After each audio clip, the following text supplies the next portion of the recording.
opportunities and challenges with AI as we see it now.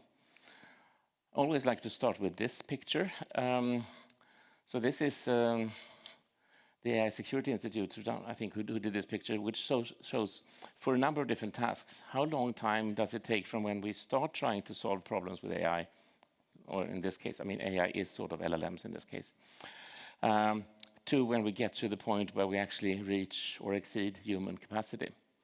So the first blue line here, which moves very slowly, is image analytics. So that's identifying what's in an image. That's something I did myself in the early 90s when I did my PhD in computer vision. But essentially it took until roughly 2015 until machines got better than humans at identifying what's in an image, in a large image set. But as we move right here, two things happen. First one is, of course, that we're attacking harder and harder problems. Now, as you all know, we're doing, well, Olympic grade math, but we're even solving math theorems which haven't been solved by anyone before. So it's harder and harder, but interestingly also the lines are steeper and steeper, meaning the time from when we attack a problem to when we actually solve it or reach human level capacity is getting shorter and shorter, which is super exciting, of course, but also something that we maybe should be a bit concerned about. And I'm not going to do a big doom and gloom thing. I heard that Pontus Jonsson was here doing the doom and gloom talk yesterday, so I'm going to try to be a bit more nuanced today. And I think it's first of all worth noting that no one, I think, knows where we are heading here. Are we going to continue to be on this exponential curve, or is this yet another technology where we have an S-curve and it's going to flatten out at some point? You probably saw the news this morning that Anthropic went out and did another one of their scary things and said that we need to slow down development because they're going to take over and everything. But honestly, I think no one knows which curve we are on here. And in a sense, it doesn't really matter because we're already at a point where they are capable enough to give us big concerns. So, of course, there's been a lot of talk about mythos recently. I think actually this is a better example of why we should be concerned. So this shows one of those network attack simulations which people are now using LLMs on. So this is a 32-step network attack simulation. And essentially, Mythos and GPT 5.5 are the first models which have been able to complete all 32 steps in an attack. They don't do it every time, which is worth noting, but in enough cases. And I think maybe more interesting also to note is that this is not for free. It costs about, every attempt they do takes about 100 million tokens. So, depending on the daily price for tokens, a few $1,000 maybe. But that also tells us something that, and we'll come back to that in the end, that you should always remember that even though we should be concerned, the attackers will also be constrained by resources in terms of money, actually, apart from access to the right models and the right hardware and all things like this. But of course, that also changes over time. So, I mean, we can all agree that the sort of cost of doing a sophisticated attack has essentially been collapsing. In 15 years, we've gone from a state where you needed to be a nation state to launch a really sophisticated attack. Then we had all the ransomware as a service things, widely opening up the field, mostly not through technical innovation, by business innovation, actually, if you like, business model innovation by the bad guys. And of course, now we're at a point where we're starting to see that we're getting close at least to autonomous defense. And one thing which is making this worse is, of course, the fact that everyone and his brother is now vibe coding. So we're having an explosion in the amount of code being written. And machine-written code is by no means safer or more secure than human-written code. You can argue whether it's better or worse, but let's say it's about the same. So we're getting an explosion in the size of the attack surface, and at the same time, of course, these models which are now capable of finding vulnerabilities. So you combine those two things, then I'm almost on the Pontus level of things. We said that it's hard to discuss sometimes because people tend to overhype things. So a couple of years ago, we launched a little sort of conceptual model for talking about how mature are the bad guys in how they use AI. So this is the AI Malware Maturity Model. It's an American, of course, who came up with that acronym. But essentially a 5-stage thing. The first two are sort of uninteresting because we're all past that. Everyone is, of course, experimenting. But we said that the 3 important steps are probably, first of all, bad guys using LLMs to write code. Second one is to actually start executing part of the kill chain autonomously. And the third is when you go fully autonomous, and that's when we should really be worried, because that's when things will spiral out of control. Fortunately, if you look at the current state, there is, I think, one clear documented case of a level 4 attack. That was the Anthropic attack, in the fall last year, something like that. Where, as far as we know, it was a combination actually of humans doing some things and LLMs automating some things, but it was still not fully autonomous. And I think when we reach that stage, that's again when things will really start happening. But of course, it's a question of time.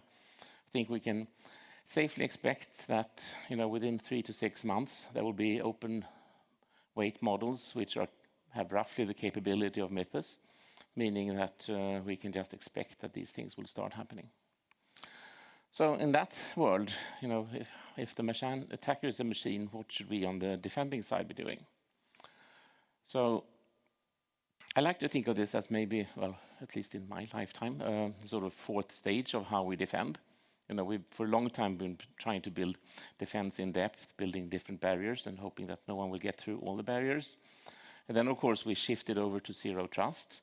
Of course, all these historic approaches are still valid. It's just that we're adding more. We've spent sort of the last 15 years trying to, together with others, to convince people that you really have to have intelligence-driven resilience, that at some point you cannot just be reactive, you have to be proactive, and then you need intelligence. And important to note, when we say intelligence here, it's both intelligence about what the threat actors are doing, what they're planning, what tools they have, etc., but also the outside, inward-facing intelligence about your own organization. What vulnerabilities and other things are exposed externally. So I really like to think of intelligence as going both ways there. So the new thing, I think, is that intelligence, I would say essentially up to now, has, it's very often come in the shape of PDFs or PowerPoints, reports, and it's unfortunately too seldom been actually something which you can act on even, but even less intelligence has not been acting on itself. So now I like to think of the model where you should think of intelligence as more of an active substance which you can deploy in different places, and the intelligence should be able to in itself take action of some kind. And this isn't really in all phases, the analytical phase, the action-taking phase, but also the validation phase where you actually try to ensure. And I see people taking pictures. I think we'll be sharing the slides afterwards, so don't waste your precious iPhone memory on me. So how can we do this then? And I'd like to show today 3 examples which we've been working on. The first one is autonomous threat hunting, something we actually released as a product in the fall. And the other 2, prioritization and mitigation and deception, are 2 things we're working on right now, not yet released as products. We are now owned by MasterCard, so I have to say these things, not yet released. Anyways, so when we started seeing how to automate things, we said threat hunting was a good choice for 2 reasons. First, because it's something which people do too little of, and it's cumbersome, and there are way too few people who could write good rules for threat hunting and so forth. So we saw it lended itself well to it.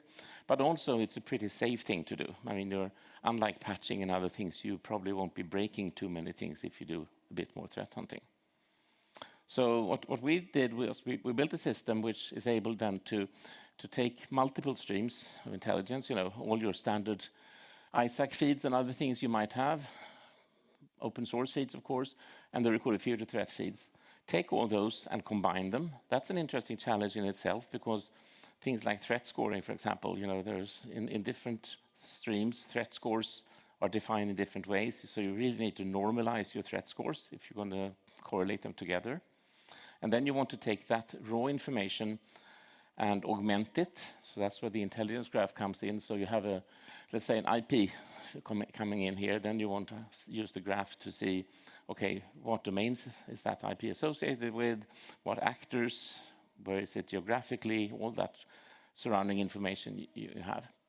And then automatically produce hunting rules for whatever technologies you have in your system. And this is, of course, something which LLMs are made for. It's actually amazing how much your sort of off-the-shelf LLM knows today about how to write Java rules or other rules. I think a lot of people who a year ago spent time saying that, oh, we need to have specialized LLMs for that. I don't think it's true. I think the general off-the-shelf models fix this just great, actually. So this is something which is out. We had extremely encouraging results. I think most importantly, people tell us that they went from maybe doing threat hunts a couple of times per month to running it as a daily routine now, which of course brings down the time to detection. I think that's the key value of this, is bringing down the time to detection. You still have, with this, you still have to do the mitigation, the patching, whatever you need to do yourself. So coming back to the next threat then, I wanted to talk a little bit more about how to handle LLMs capable of finding all the vulnerabilities, whether it's Mythos or GPT-5.5 or whatever, or as people say now, that essentially any commercial top-end model today can do a lot of this. So we did a little project we call SteelFin. Again, it's an American who came up with it. I think it's going to be in the same vein as Glasswing, SteelFin. SteelFin beats Glasswing, I guess, is the idea. Because if you look at it, the way we change the equation if we start having LLMs both on the attacking and the defending side, of course, there's going to be an explosion in detected vulnerabilities. So we'll essentially overload the system even more. Exploits will be much cheaper because you save time on this, of course. And in the end, I think my personal opinion is that what happens with these models is that if we use them on both sides, bad guys use them, but we also actually take the time to use them on the defending side, we have a slight upper hand because we do have access to models before the bad guys, probably, most cases. So what's going to happen is not necessarily that the power balance between good and bad changes, but it's absolutely certain that the clock speed is going to go up. So even less sleep for everyone, sorry.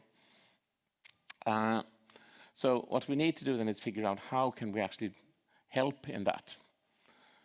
I think I already said that. So what we think is that there are two factors here. First of all, it's the fact that we always should remember that overall, less than 1% of all disclosed vulnerabilities are actually weaponized.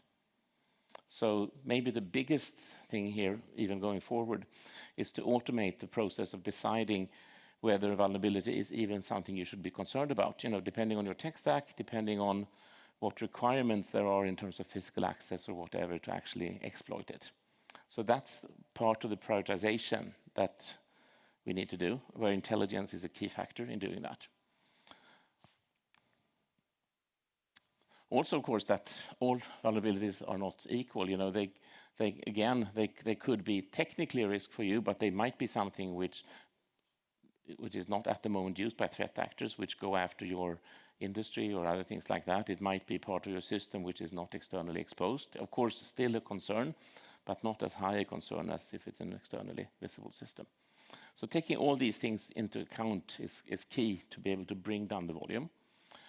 But then what we automated was the process of creating the signatures, the detection packages, the enrichment of information, and so on. And the interesting thing is, of course, how much faster can you be if you're doing that? So we did some fairly substantial tests. So in terms of signature creation for vulnerabilities, we actually could see, and we did, what was it, 134 signature examples. And we could see a reduction 22 times faster to do it with LLM support, with the skills and the MCP tools we developed to support that kind of analysis.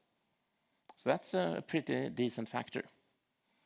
Actually, when it comes to enrichment, we could see that was even better. That was 40 times faster. So again, we had a decent sample of about 100 vulnerabilities. We did human analysis, took about 8.5 hours, so a day per thing here, and we brought down that to 12 minutes. And those 12 minutes, of course, are not something you typically as an analyst spend time on. It's 12 minutes waiting for the agent to do this for you. So our conclusion is that this is actually pretty hopeful. I think we're starting to feel pretty confident that as long as we manage to keep up with the detection of vulnerabilities from what the bad side is doing, I think, with the right tools here and the enough sort of effort spent on this, we can actually keep pace with this.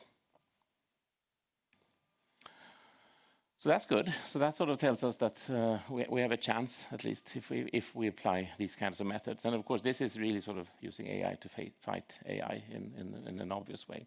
But I'm glad that we actually have some empirical results. But as I said, this does not still change the power balance between bad and good. It just increases the clock speed. So we went a bit further and started thinking about, are there things we could do where we could use AI and intelligence to actually change that balance? And we have a proposal. One thing, we've just started building a few examples of this, and that's deception. Here's my favorite deception picture. Probably many of you have seen it. It's a favorite fun meme. During World War II, the Germans built these fake airfields with wooden planes because they wanted the Allies to waste their precious bombs on bombing the wrong place. In this case, the Allies detected that, so the British actually dropped one single wooden bomb on that airfield to tell the Germans, we know what you're doing, stop it. But interestingly enough, in the current Iran war, they did the same thing. They painted airplane outlines on the tarmac, and the US bombed it. So what can we learn from this in the cyber domain? And I think it's a pretty obvious analogy here.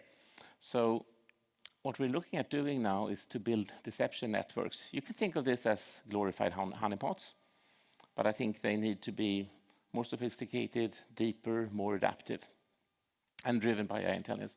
So yeah, the idea is essentially that you have your actual green corporate system here, and what you do is you use the information about that system combined with intelligence about what are likely attack vectors against that to build a whole bunch of fake deception nodes or honeypots here. And that's going to do two things. First of all, it's going to force the attackers to guess which ones it is to go after. So they're going to have to spread their resources thinner over all of this. And as we said before, every attack does cost resources. So thereby, they're having to spread their resources over a larger surface. So we're sort of turning the tables in a nice way. And the second thing is, of course, that as they are attacking these decoys here, we will get information back. We'll get intelligence about their attack mechanisms, what attack vectors they're using, and so on, which we can then use to improve the defenses of our actual systems. I'm actually super interested in this now, and I think this could be a key thing. It's kind of been interesting. I've been on the road the last couple of weeks, talking to people all over Europe, and I think it's 4 times at least that people have spontaneously said, without me even prompting them, saying that we need to look at the next thing here. Do you think deception is a good idea? So I think it's an upcoming trend which we should think about. Of course, this then sort of goes a bit together with pen testing, with attack simulation, all other ways we're using to get a better understanding. But my sort of summary conclusion really here is that I think we need not only to use AI, we also need to be creative in terms of how we think of new ways to change the balance, which is an encouragement to all of you in the community to jointly go out and think and discuss what we could be doing better together. So that's sort of what I wanted to say. I actually wrote a white paper, if anyone is daring enough to scan QR codes, about these ideas, and we're very, very open to discussions, inviting you all to sort of join in testing these things out and seeing what we can do more together. Thank you. Thank you, Staffan. So I would like to start to open up with the floor if there is any questions. I have a lot of questions, but I would like the audience to start. Have you up in the front? Mats, hello. Thanks for a great and a bit more positive view of this than we've heard. I'm always the optimist. Yeah. So one question, you said something about models not being in the hands of the bad guys because they were kept by the good guys before they were released. How about other countries than the US? And what do we know about their level of proficiency in and doing bad stuff? Yeah, no, good question. And I mean, we should talk both about hardware and models in that context, right? So, I mean, I think, if you look back the last couple of years, the Chinese have been maybe 3 to 6 months behind.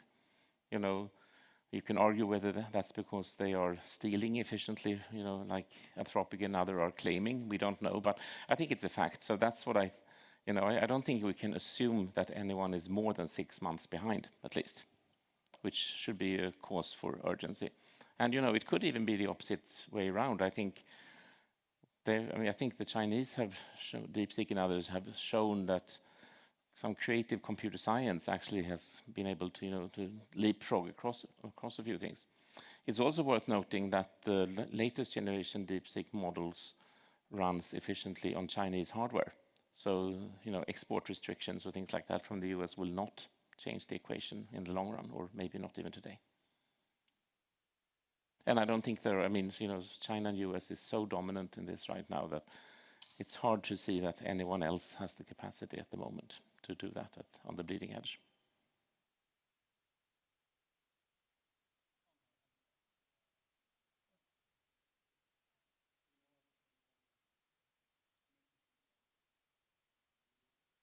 There are a couple of companies doing it. We're actually very busy building it. So we have a sister company, which, well, you could say it's Stockholm-based, Baffin Bay Networks. So they have a history. I mean, their main thing they do is DDoS detection and mitigation, but they've also been working with honeypots. So we're joining forces with them on building that.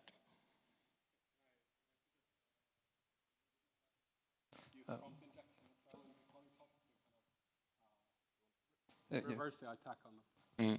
Yeah, good point. Thank you.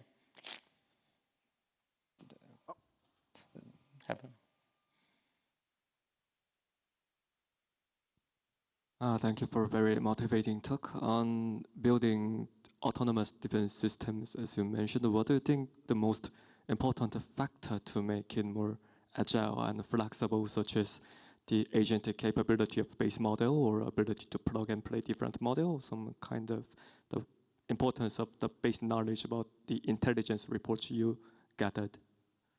I think it's a combination. I mean, the models have great common world knowledge, but well, first of all, they don't have access to so if you saw my slide, the kind of information we have, so of course they have most of the OSINT. The models have either been trained on or they are able to search for all the OSINT stuff. I think the other kind of information you have about, the DNS system, malware families and all those kind of things are not accessible to the standard model. So we're actually opening up that as well. So we just started licensing our intelligence graph as an MCP call as well. So now you can actually access all of that now directly from your favorite agentic system. But I think it's a combination really of intelligence and the reasoning and world knowledge capabilities of the models, which makes the big difference. Yes, so I have a few questions if there's none from the floor. So yeah, there we have.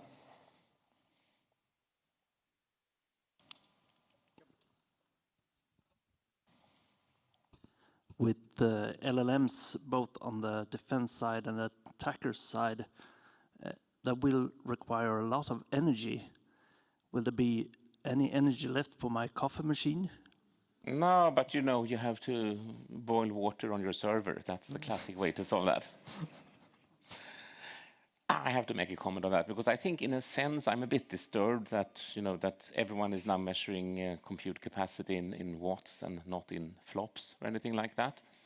And I think if you look historically, I mean, we all know that the energy cost per compute goes down, roughly equivalent to Moore's law as well. So it's not sure that it's going to be an exponential energy need here, as I see it. And in particular, what's happening now is that, so far, everyone has been using the same complex hardware, both to do training and prediction, or inference. And I think what we're seeing now is there are a bunch of startups who are building dedicated hardware only for inference, which is much, much less energy requiring than the more general hardware people are using today. I think, there's some hope. So you'll actually have to boil your water not on your server, but somewhere else.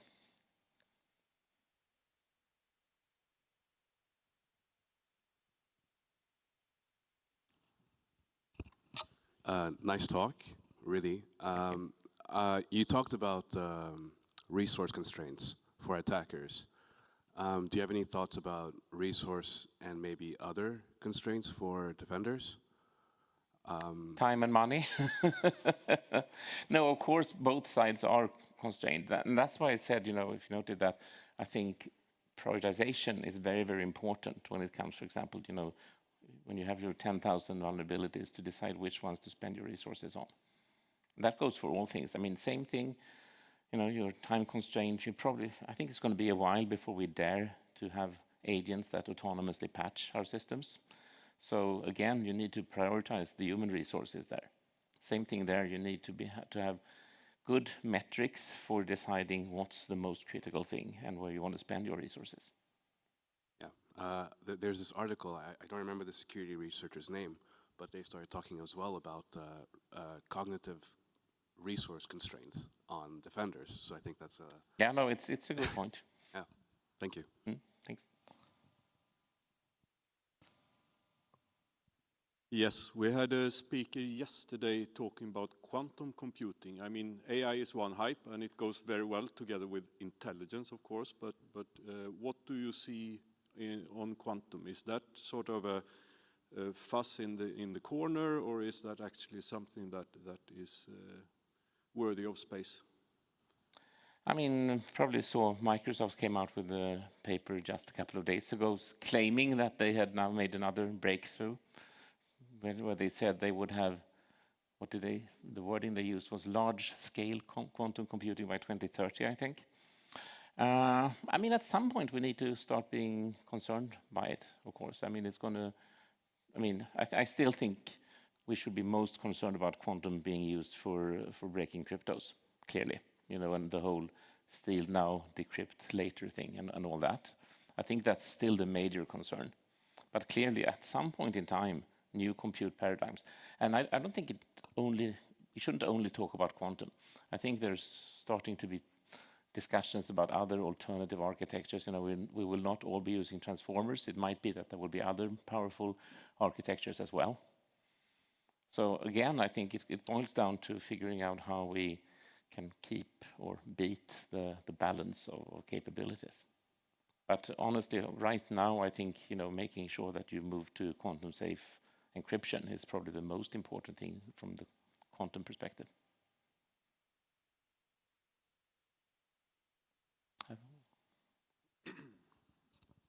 Lots of questions. That's nice. I would like to know your view on the safety and security around the LLMs that we train to make deception or whatever detections that we will have to rely on. So yes, that's the question. Right. You're thinking, for example, that if we use a sort of commercial platform that they will know, learn things. It's a concern, absolutely. No, I think, and the fact that, right now, the fact that Europe does not have access to the latest generation models in itself shows how sensitive this is. So I'm not sure what I should say, except for, yes, it is a concern. I think, again, it could be that we can figure out ways of anonymizing or distorting the things we send to the LLMs. I mean, we do that ourselves. When we use LLMs, for example, to summarize, for example, we obfuscate customer information when we send things over, and then we de-obfuscate the results when we get back, which we pay a little penalty for in terms of precision or quality, but it's worth it to have some level of anonymity. So I think maybe that's one part of it, to figure out how we can do some of these things without disclosing every detail. Another important aspect could be just actually to have anonymization on the level of not having sure that you have some obfuscation layers, so that someone who happens to see traffic, for example, has a harder time understanding who it is which is asking exactly how to build a certain thing. So, and some kind of anonymity service is probably a good idea to put in there as a middle layer.